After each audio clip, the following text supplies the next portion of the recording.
Louvado seja o Senhor pela vida de cada um, porque o culto que é oferecido em comunidade precisa de todo mundo, né? Então, nós agradecemos a Deus por isso. Eu quero convidar você a abrir a sua Bíblia e deixá-la aberta em 2 Coríntios, capítulo 4. Segunda carta de Paulo aos Coríntios, capítulo 4. Finalzinho dele, você vai abrir e deixar lá um pouquinho.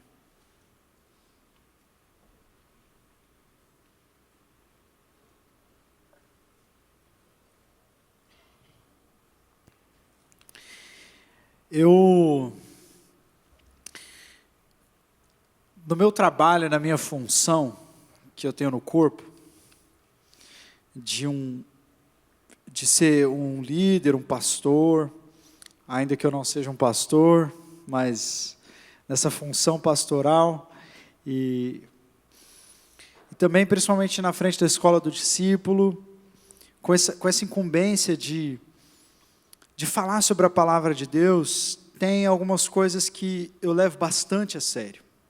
Ouvir o Senhor e falar da parte do Senhor é algo que para mim é muito precioso.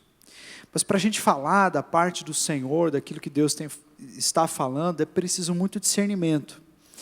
E nos últimos tempos eu tenho buscado a Deus, e Deus tem falado bastante comigo sobre o assunto que nós vamos tratar aqui hoje, que foi o tema do nosso retiro, que é renovo.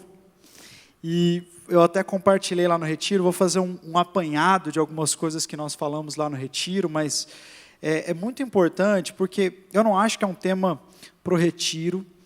Eu contei lá que, quando nós estávamos conversando entre os coordenadores, para pensar sobre o tema que teria no retiro, né? Que foi uma decisão muito rápida, né? Foi até surpreendente, porque geralmente nós temos muitas ideias e ventilamos todas e colocamos todas na balança, mas quando nós falamos sobre renovo, houve uma concordância imediata, né? Nós falamos, é sobre isso que nós precisamos falar. E eu realmente creio que não é só algo que foi uma ideia que nós tivemos, houve discernimento aí. E eu não acredito que renovo é simplesmente uma palavra ou uma ministração a um tema, mas como eu estava compartilhando com os voluntários antes da gente começar o culto, a gente estava orando aqui, e eu compartilhei com eles que eu acredito que essa palavra representa entenda bem o que eu vou falar, representa uma estação profética, um tempo em que Deus deseja tocar profundamente em nós, para que nós reflitamos sobre isso e para que nós vivamos um renovo verdadeiro do Senhor. E logo de antemão eu quero deixar muito claro que, ainda refletindo sobre isso, entendendo que renovo não é um tema, não é um momento, não é uma ministração específica, o renovo, eu estava compartilhando com eles que, enquanto eu estudava, tem vários textos proféticos, né, do Antigo Testamento, textos dos profetas, Jeremias, Isaías e tal, onde eles falam assim, olha, eu derramarei o renovo sobre vocês, o renovo virá, vai chegar o tempo do renovo, e essa palavra se repete várias vezes no Antigo Testamento. Mas é interessante como que, quando o texto se delonga falando sobre renovo, ele começa a dar umas especificações sobre o que é o renovo. E nós vemos isso em Isaías, vemos isso em Jeremias, vemos isso em Lamentações, vemos isso em vários profetas, onde eles dizem assim, e o renovo será da raiz de Davi, filho de Jessé, e ele se assentará no trono, e ele vai reconstruir o templo, e ele vai conduzir o seu povo à vida eterna. Aí você fala assim, peraí, esse renovo é uma pessoa, tem qualidades de uma pessoa. E é claro, é evidente que o renovo é uma pessoa. Se você deseja experimentar renovo de Deus na sua vida, entenda que você precisa de uma pessoa. Você precisa conhecer mais a Jesus, amar mais a Jesus, se aproximar mais de Jesus, conhecer mais sobre Ele, meditar com Ele, adorá-lo, deixar que a sua vida seja cheia de Jesus, porque não existe nenhuma outra mensagem que nós possamos pregar aqui, não existe nenhum outro nome que nós possamos mencionar, não existe 5 passos para isso, não existe 7 chaves para alguma outra coisa, existe uma pessoa, e Ele é o seu e o meu renovo, e o meu renovo está nele, e o seu renovo está nele, amém? E nós refletimos lá no retiro, sobre um texto que ficou marcado para nós, e eu até ouvi alguns testemunhos essa semana de gente que continuou naquele mesmo texto de Lucas 24, da caminhada dos discípulos em direção a Emaús. E a gente refletiu bastante sobre ele. E ele, para mim, foi bastante emblemático. Porque foi o texto que Deus me deu enquanto eu me preparava para o retiro. Mas é um texto que eu acho que tem muito a ver com a nossa caminhada, de todos nós. Aqui na nossa igreja. No Antigo Testamento, as pessoas fizeram uma grande peregrinação até a Terra Prometida. Uma grande peregrinação. Andaram por anos, por quilômetros. E na caminhada da vida, é natural que a gente se esqueça. Um dos textos que nós refletimos lá no retiro também foi o texto de 2 Timóteo, capítulo 1, quando Paulo fala: Timóteo, eu me lembro das suas lágrimas. Timóteo, lembre-se da vocação que está sobre você, mantenha a viva chama, eu me lembro de você, então lembre-se de quem você recebeu a fé. E ele fala várias vezes: lembre-se, lembre-se, lembre-se, lembre-se. Porque se o renovo é uma pessoa e ele aponta para uma pessoa, é muito claro que às vezes na caminhada da vida, no dia após o outro, na nossa rotina, nós nos esquecemos. Nós nos esquecemos. E quando nós nos esquecemos de quem é o renovo, de onde está a nossa fonte, de quem é a resposta para as nossas dores, de quem nos cura, de quem nos tira o medo, quem nos tira a ansiedade, quem nos posiciona e diz: você é meu filho, você é minha filha, está tudo sob o meu controle, você não vai ficar pelo caminho. Nós já temos essas palavras, mas muitas vezes nós nos esquecemos. Quando Jesus fala com os discípulos de Emaús, em um determinado momento, Jesus fala assim: cara, como vocês demoram a entender? Vocês se esqueceram daquilo que a Escritura fala. Vocês já se esqueceram.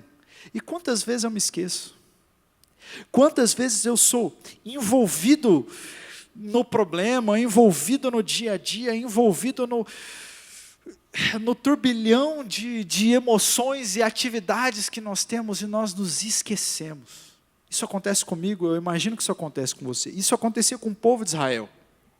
E durante essa peregrinação, várias vezes, nós vemos isso, se você pegar lá o Antigo Testamento, principalmente o livro de Números e Deuteronômio, que já é próximo ali deles tomarem posse da terra. Várias vezes eles estão andando, aí eles param e falam assim: não, vamos fazer um altar aqui ao Senhor. E aí eles pegam as pedras, eles constroem um altar e fazem um memorial ao Senhor.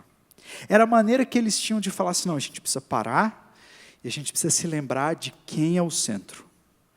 Que eu não estou no centro, meu emprego não é o centro, o dinheiro não é o centro, os filhos não são o centro, o casamento não é o centro, o Senhor Jesus é o centro.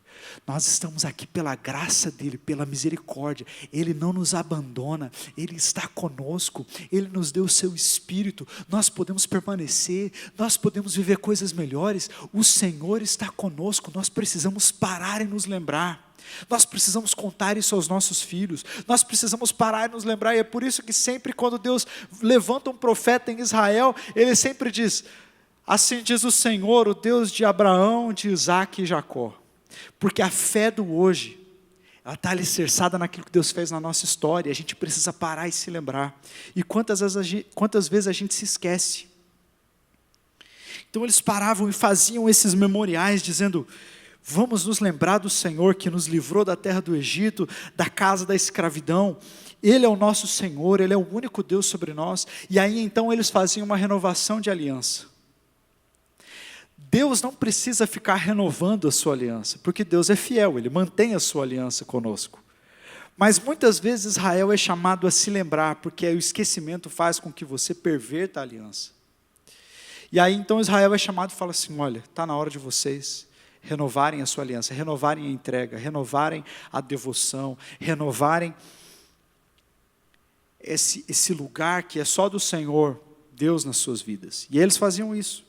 Então eu creio que nós estamos falando tanto sobre renovo, porque eu acho que é um desses momentos onde Deus nos conduz ao longo da caminhada, onde a gente tem que parar.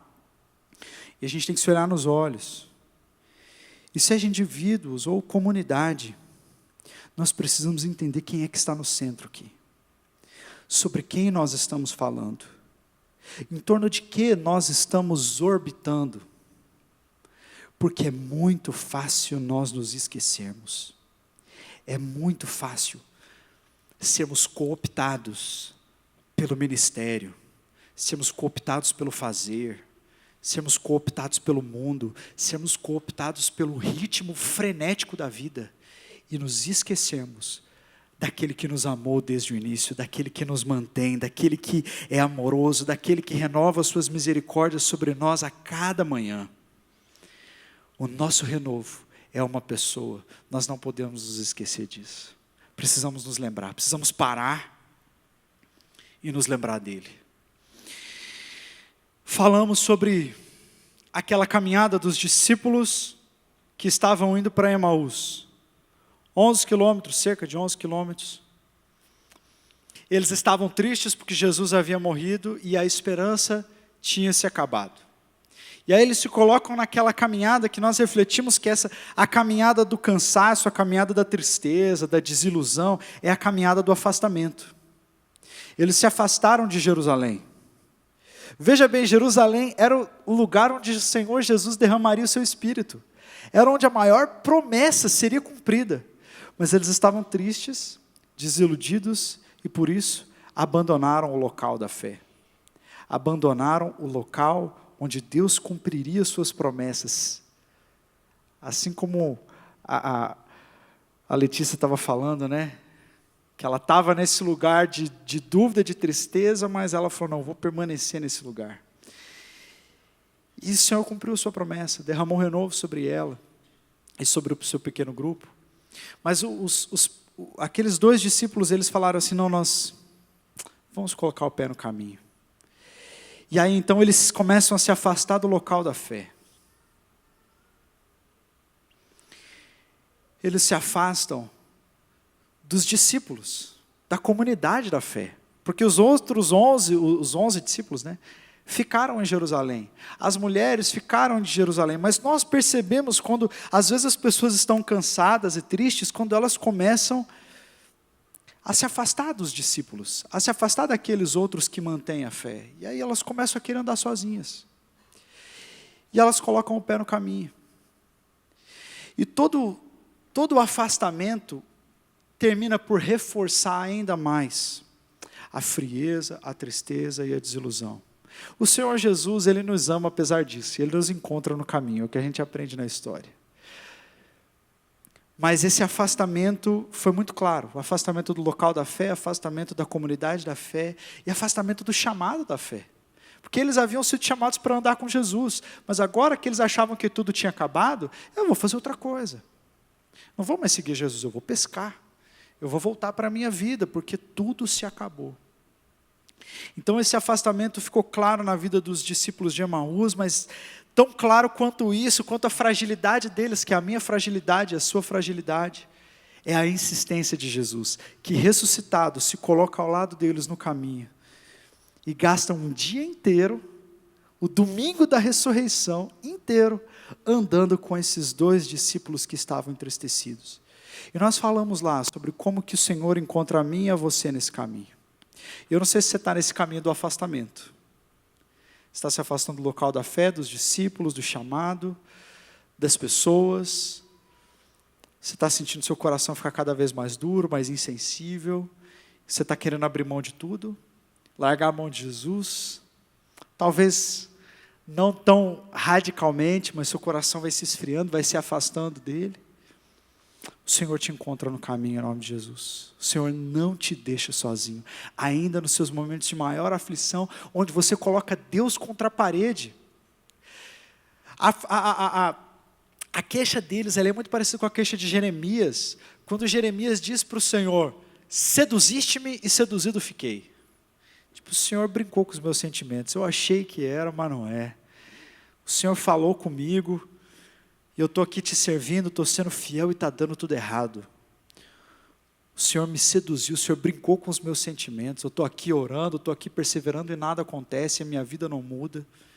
E eles estavam com esse tipo de sentimento, colocando até Deus contra a parede. Pô, eu achei que Ele que era o libertador de Israel, tantos outros vieram, tantos outros fizeram tantas coisas maravilhosas, a gente achava que eles iam ser o renovo e não eram. E mais uma vez, nós demos com os burros na água.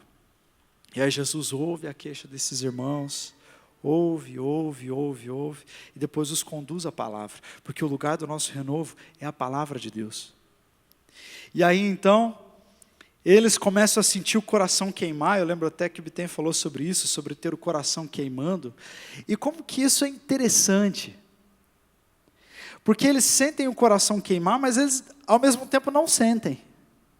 Não é uma coisa tão extraordinária, porque a gente pensa assim no coração queimando, você se imagina tipo o Hulk, assim, né? Tipo, sendo batizado com 50 mil tipos de fogo diferente, o coração queimando. Mas na experiência dos discípulos de Jesus, era algo mais singelo do que isso. Os discípulos naquele caminho, eles sentiam o coração queimando porque eles estavam ouvindo as Escrituras. E aí então eles chamam Jesus para entrar na casa deles, e aí Jesus parte o pão. Enquanto Jesus parte o pão na frente deles, é que então eles percebem a presença de quem estava ali. E assim que eles percebem a presença de Jesus, Jesus desaparece. E eu fiquei imaginando essa cena, vez após vez na minha cabeça. Como que deve ter sido? Jesus se posiciona atrás da mesa, ele pega o pão e ele parte. Na hora que ele parte o pão, a ficha cai. Por que a ficha caiu na hora do partir do pão? Nós falamos sobre esses momentos ordinários do dia a dia onde Deus se revela, que Deus às vezes não se revela no fogo, não se revela no vento, não se revela no terremoto, o Senhor se revela no silêncio, o Senhor se revela no partir do pão, é no café, é na ligação que você faz para um amigo que está afastado, é uma ligação simples, é um WhatsApp, mas Jesus se revela nessas coisas simples também. Mas eu imagino Jesus partindo o pão. O que vocês acham, sinceramente, que eles viram quando Jesus partiu o pão? Aí me ocorreu que quando Jesus pega o pão para partir e parte o pão, eles veem o pão numa mão ferida. As marcas da cruz naquelas mãos. Eu acho que na hora que Jesus pega o pão e parte, eles olham para aquelas mãos e eles veem aquelas marcas.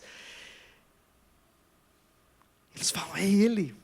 Ele venceu a morte, e aí está a raiz de todo o nosso renovo, de que o nosso renovo é alguém que venceu a morte, que é mais poderoso do que a morte, aquele que te ama, aquele que te sustenta, aquele que te salvou, aquele que te escolheu, aquele que te chamou para perto dele. E entenda, nada é mais poderoso do que ele tem a chave do inferno e da morte nas suas mãos.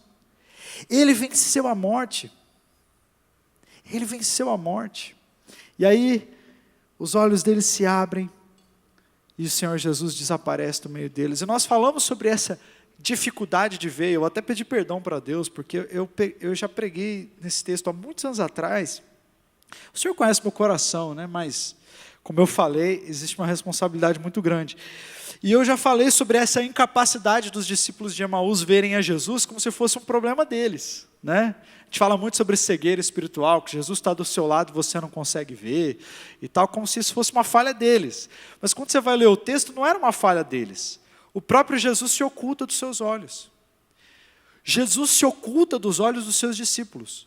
Que esquisito isso. É bizarro. Por que Jesus não aparece para os seus discípulos? Porque a coisa que nós mais queremos é ver Jesus, certo?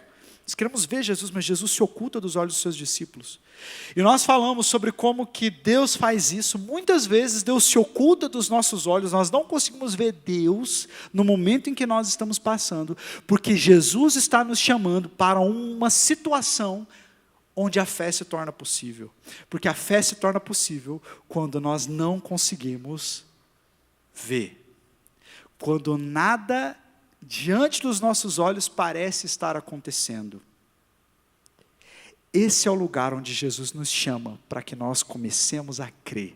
Porque se ele simplesmente aparecesse para os discípulos, a fé deles não seria exercitada. E eles iam continuar caminhando por aquilo que eles conseguiam enxergar. E você, como discípulo de Jesus, é chamado para uma caminhada onde Deus propositalmente se esconde, mas para o seu bem.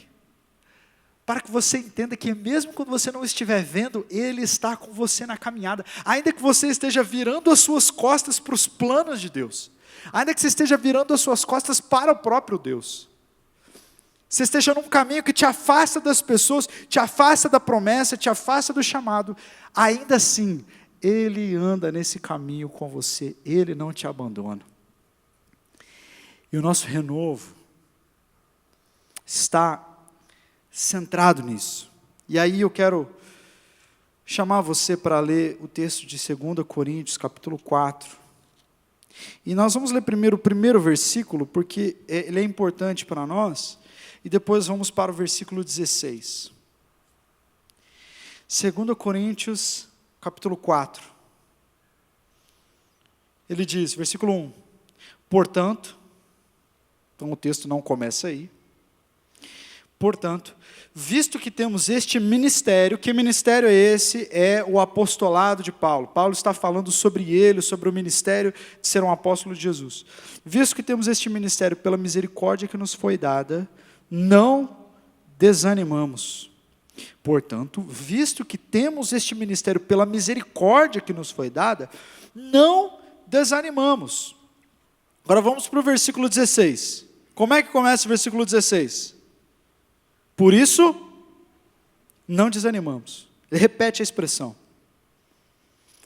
Embora exteriormente estejamos a desgastar-nos, interiormente estamos sendo renovados dia após dia. Pois os nossos sofrimentos leves e momentâneos estão produzindo para nós uma glória eterna que pesa mais do que todos eles.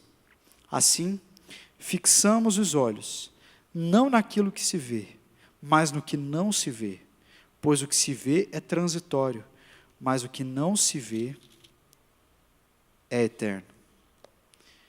Vamos ler mais uma vez esse texto. Embora exteriormente estejamos a desgastar-nos, interiormente estamos sendo renovados,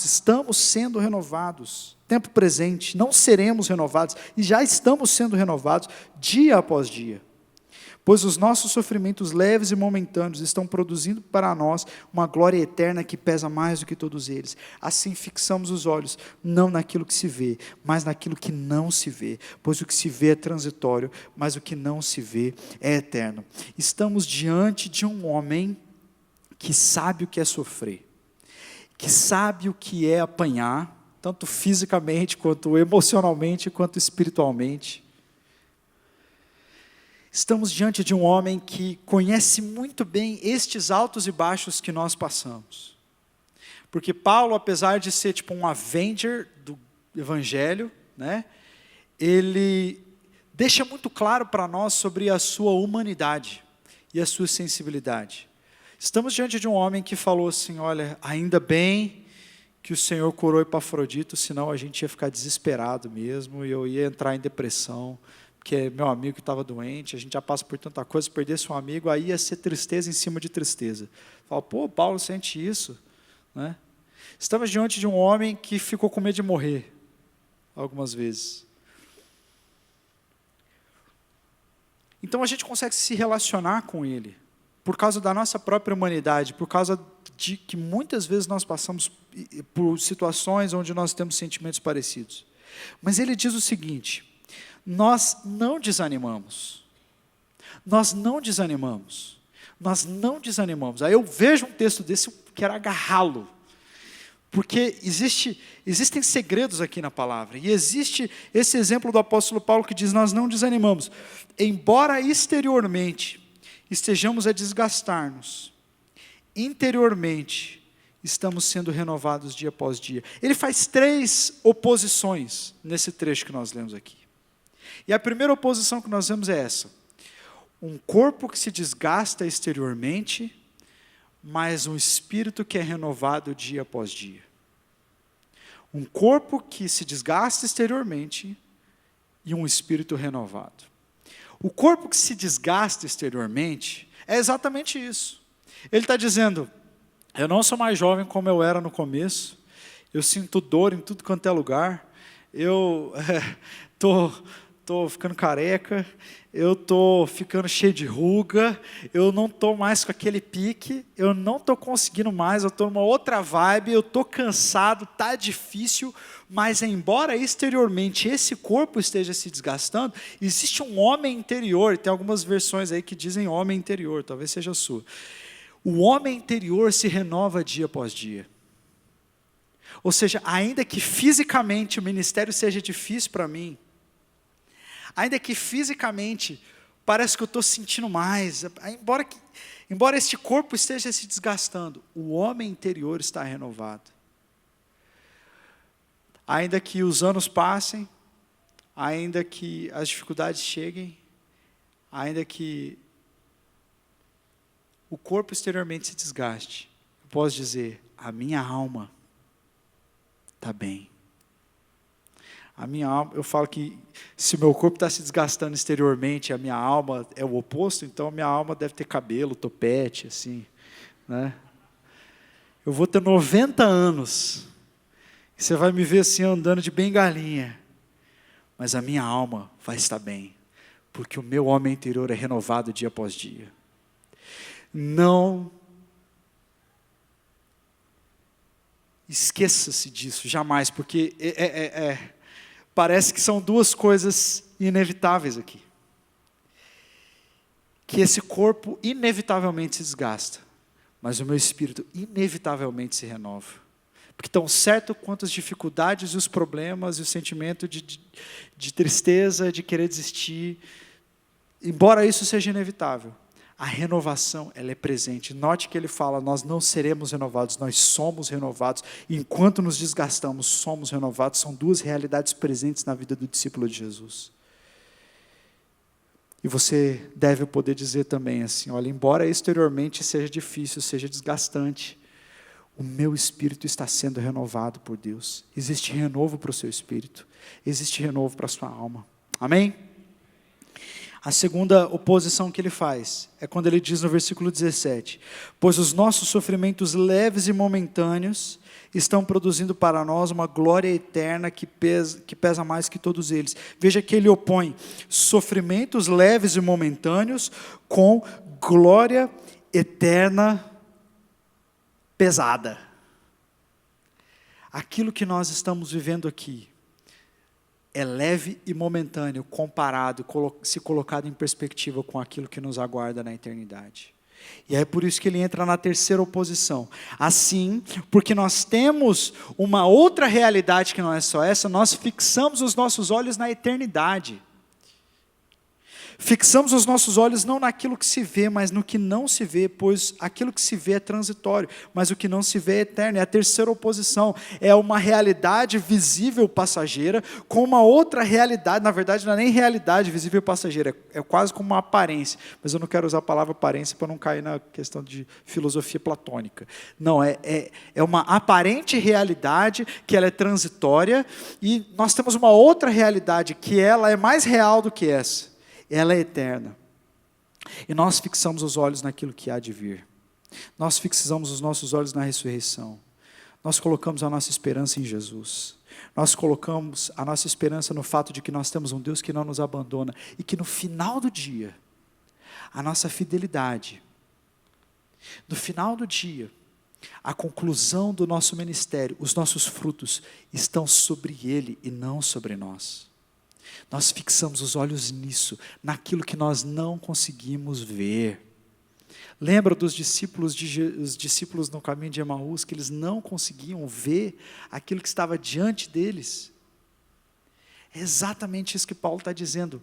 Nós não colocamos os nossos olhos na realidade, porque às vezes a realidade está sendo manipulada pelo próprio Deus para nos colocar numa situação onde a fé é possível.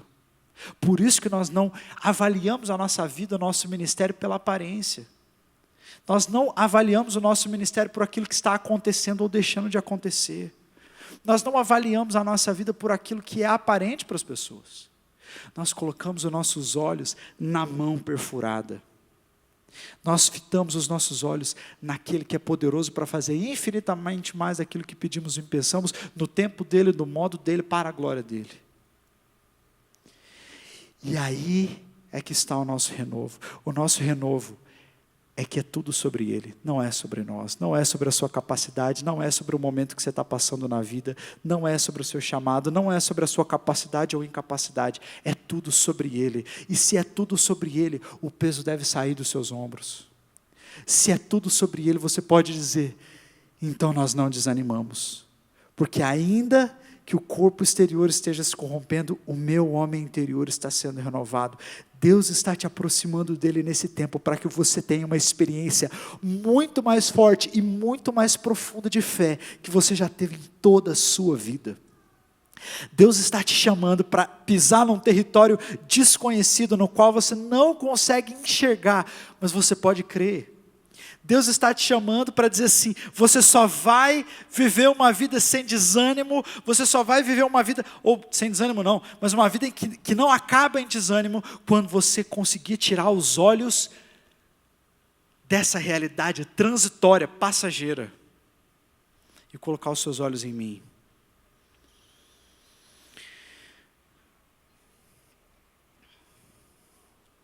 Alguns versículos antes, no versículo 7, ele diz, mas nós temos este tesouro em vasos de barro, para mostrar que esse poder que a tudo excede, provém de Deus e não de nós. De todos os lados, somos pressionados, mas não desanimados. Ficamos perplexos, algumas coisas nos pegam de surpresa, mas nós não ficamos desesperados quando essas coisas nos pegam de surpresa. Somos perseguidos, mas não somos abandonados, abatidos, mas não destruídos. Trazemos sempre em nosso corpo o morrer de Jesus, para que a vida de Jesus também seja revelada em nosso corpo. Pois nós que estamos vivos, somos sempre entregues à morte por amor a Jesus, para que a sua vida também se manifeste em nosso corpo mortal, de modo em que nós atua a morte, mas em vocês a vida. Está escrito, cri, por isso falei.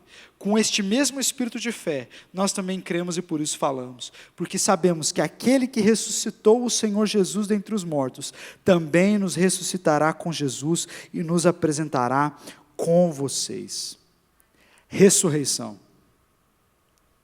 A nossa esperança, e é por isso que ele começa o texto dizendo, por isso nós não desanimamos, ele termina dizendo, por isso não desanimamos. São as duas extremidades do texto, no meio está a realidade da ressurreição. Nós não desanimamos, porque o nosso Senhor não sucumbiu diante do diabo, não sucumbiu diante da morte, não sucumbiu diante do desespero. Nós temos um Senhor que venceu a morte e nele nós vencemos também, porque o mesmo Espírito que atuava em Jesus atua em nós. Se a morte não pôde vencer o Espírito Santo no corpo de Jesus, a morte não pode vencê-lo no seu corpo também.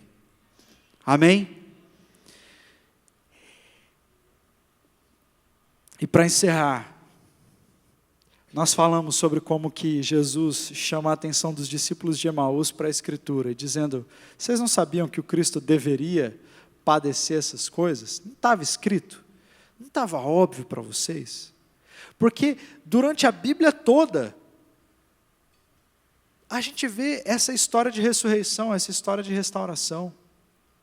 Durante a Bíblia toda, se você pegar a primeira profecia da Bíblia, que foi uma profecia do próprio Deus, Deus falando sobre o seu mover na história, ele fala assim, da mulher vai nascer a semente, e ela esmagará a cabeça da serpente, e esta lhe ferirá o calcanhar. Vocês conhecem esse texto? E a gente lê, e para nós está claro que é Jesus, né? Mas para eles não estava tão claro assim. Eles não entenderam que Jesus deveria morrer.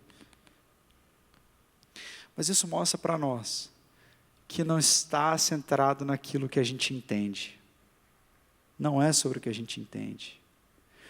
A ressurreição já estava na agenda de Deus. A morte já estava na agenda de Deus.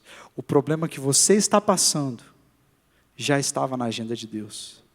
A morte de Jesus pegou os discípulos de Emaús de surpresa, mas não pegou Deus. Seja lá o que for que você está passando hoje, o deserto que você está passando, talvez você esteja surpreso, Mas Deus não está. A morte estava na agenda de Deus e também está a ressurreição. E do mesmo jeito que a situação pode ter te pego de surpresa, mas não pegou Deus, a sua história não vai acabar em morte, mas ela acaba em ressurreição. E por isso nós não desanimamos. Porque em nós habita o Espírito Santo que já venceu a morte uma vez. Eu quero muito viver uma história de renovo na minha comunidade, com os meus discípulos, com as minhas ovelhas, no contexto em que nós estamos.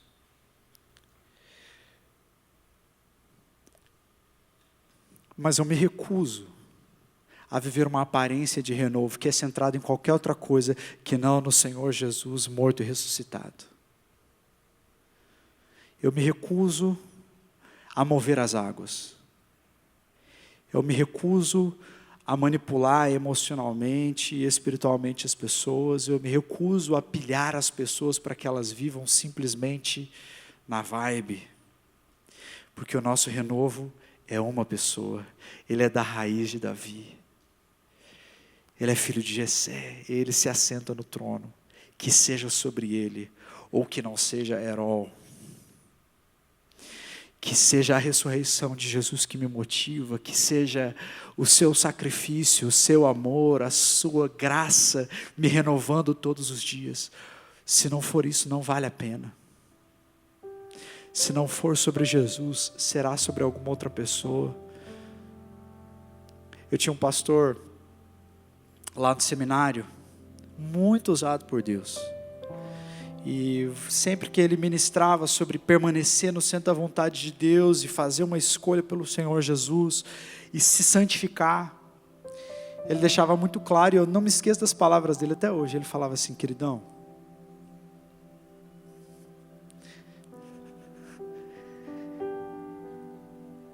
se o Espírito Santo não te convence a fazer isso, não faça por mim.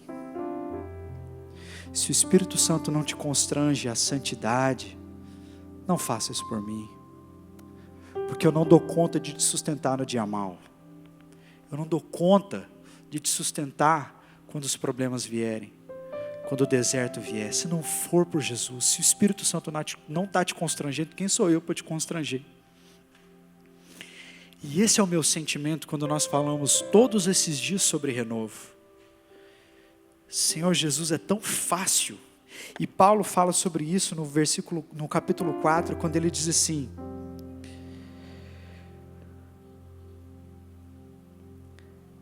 nós renunciamos aos procedimentos secretos e vergonhosos, não usamos de engano, nem torcemos a palavra de Deus.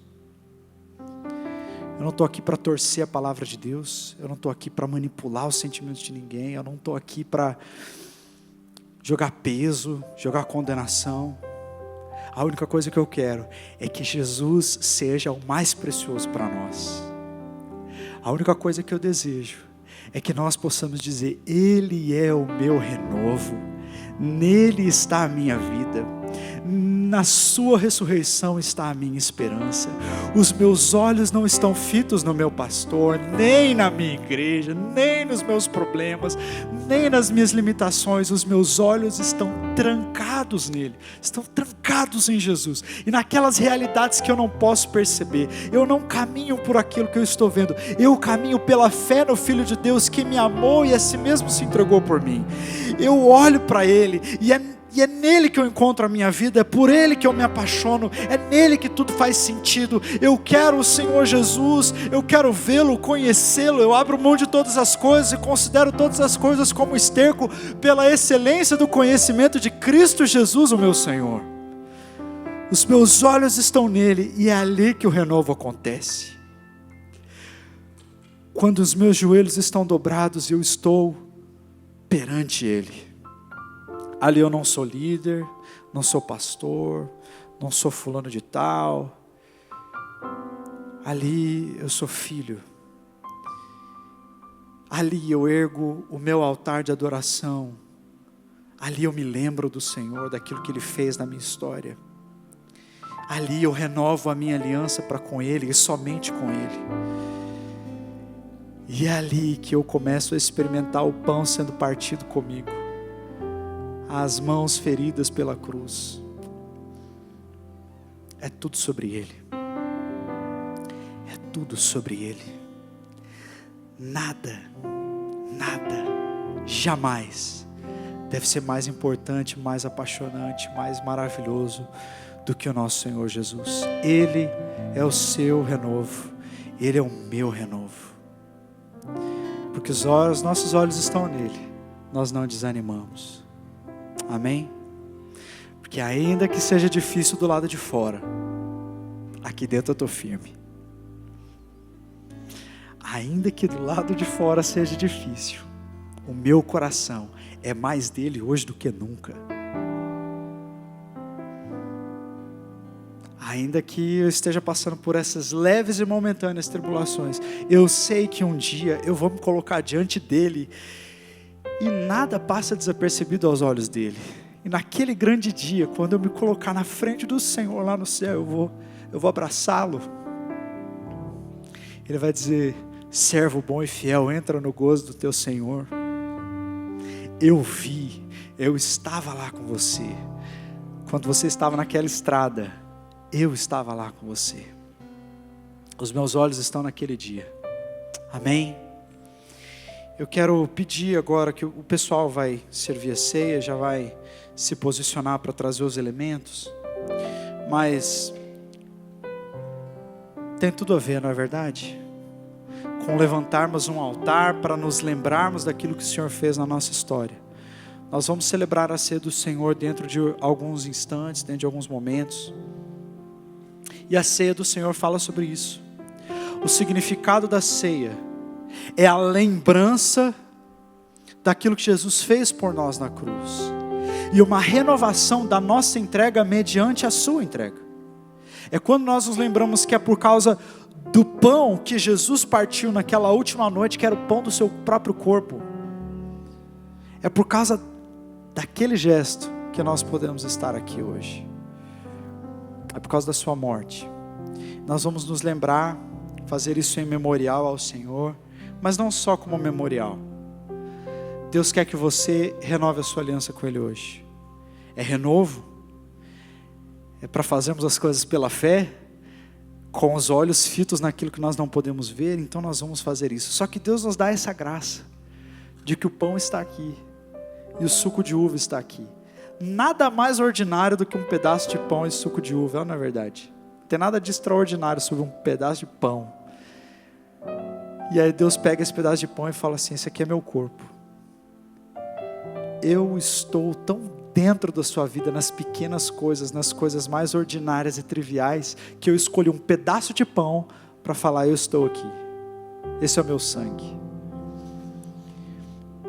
E enquanto o pessoal for distribuindo a ceia do Senhor, que você pegue esse pão, pegue esse cálice, e você diga: Senhor Jesus, aqui está o meu altar. Eu quero renovar a minha entrega ao Senhor Jesus.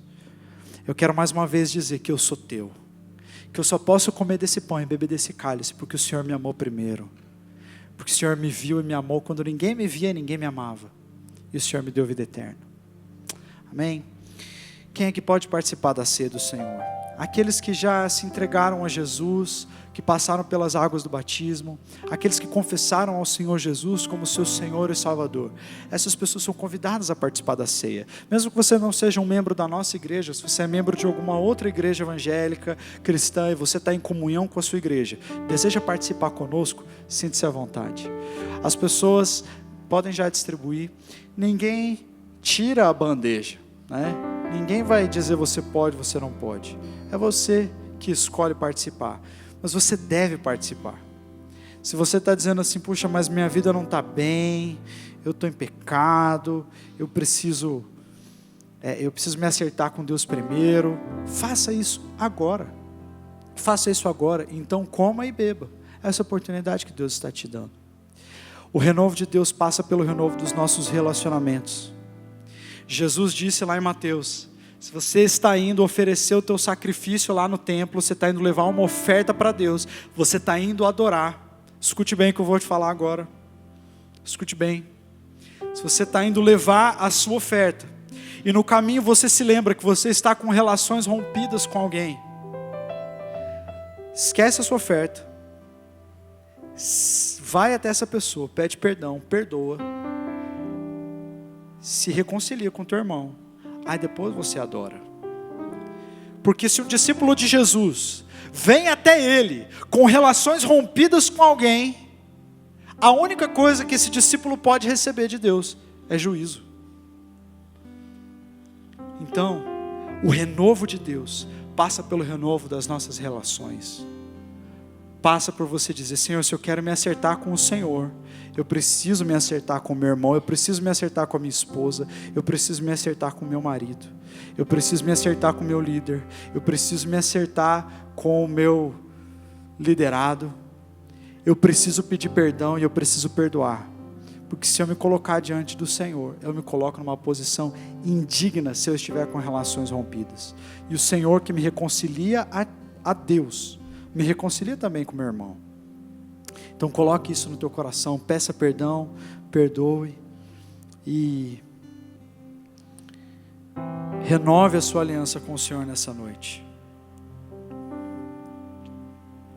Feche os seus olhos aí no seu lugar, se você já recebeu os elementos.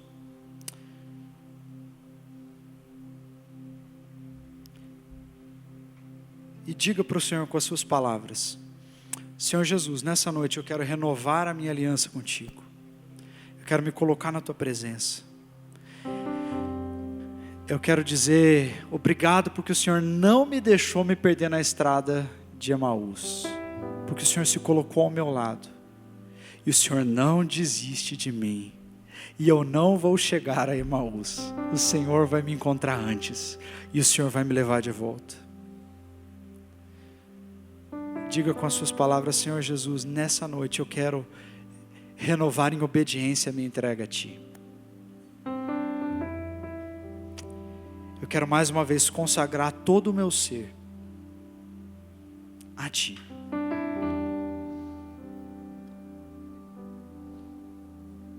Eu quero pedir perdão pelos meus pecados. Eu quero perdoar aqueles que me ofenderam, assim como o Senhor me tem perdoado. Eu quero abandonar o pecado. Eu quero me consagrar ao Senhor. Eu quero pedir que o seu sangue me lave. Eu quero pedir que o Senhor me perdoe e me santifique. E eu quero te agradecer, porque pela fé eu já participo da tua natureza. Pela fé eu já estou perdoado. Pela fé, naquela cruz do Calvário, o Senhor Jesus morreu não apenas pelos pecados que eu iria cometer no passado, mas inclusive pelos meus pecados que eu vou cometer amanhã. Eu já fui perdoado. Obrigado, ó Deus, porque quando eu olho para o Senhor eu só tenho amor. Obrigado, Deus. Fique de pé no seu lugar. Alguém não recebeu os elementos? Levante sua mão para que a gente possa vê-lo. Alguém não recebeu? Amém, todos receberam. Amém. Na noite em que foi traído, Jesus tomou o pão e partindo deu aos seus discípulos dizendo: esse é o meu corpo que é partido por vós. Fazei isso todas as vezes que comerdes em memória de mim. Em memória de Jesus, comamos o pão.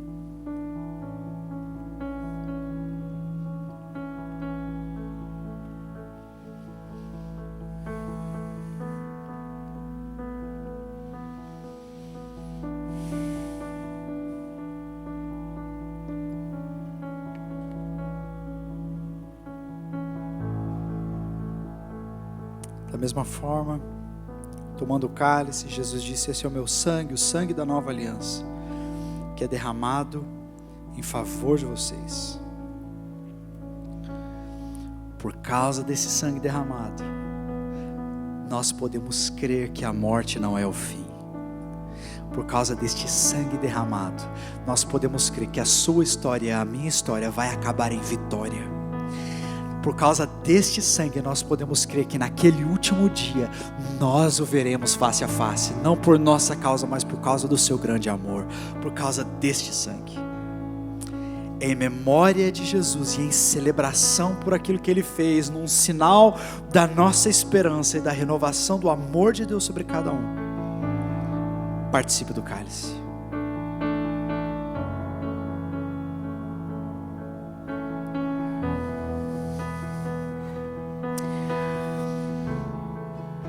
Louvado seja o Cordeiro de Deus, que foi morto,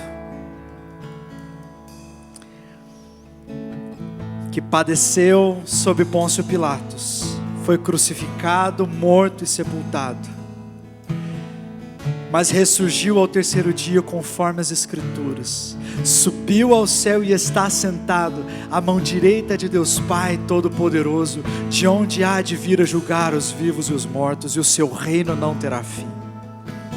Louvado seja o Cordeiro Santo de Deus, aquele que é o nosso renovo. Nós te louvamos, ó Deus, em nome de Jesus. Amém. Amém. Você pode aplaudir o Senhor por aquilo que Ele fez. Aproveite que nós estamos celebrando o nosso ser igreja e abraça a pessoa que está do seu lado. Diga para ela: o seu renovo é uma pessoa, o seu renovo é Jesus. Aleluia. Queridos, eu realmente acredito que Deus está descortinando diante de nós um novo tempo, amém? Deus está nos conduzindo a um tempo de profunda reflexão, de profunda renovação, para que Ele então seja o centro de tudo que somos, de tudo que fazemos.